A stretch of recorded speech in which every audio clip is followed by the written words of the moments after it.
হাদিস শোনাই সবাইকে, যে ব্যক্তি আল্লাহর জন্য কিছু ভুলে যায়, খুব মনোযোগ দিয়ে শুনবেন, সবার জন্য আজীবন কাজে দিবে। যে ব্যক্তি আল্লাহর জন্য কিছু ভুলে যায়, যে ব্যক্তি আল্লাহর জন্য কিছু ছেড়ে দেয়, যে ব্যক্তি আল্লাহর জন্য কোনো কিছুকে স্যাক্রিফাইস করে, আল্লাহ তার জন্য তার চাইতে অধিক উত্তম জিনিস তাকে দান করে।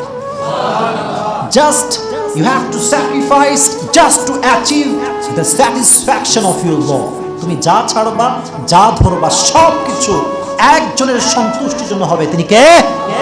আরেকটা আয়াত শোনা, ওয়ালা সাউফা ইউতিকা রাব্বুকা ফাতারদা।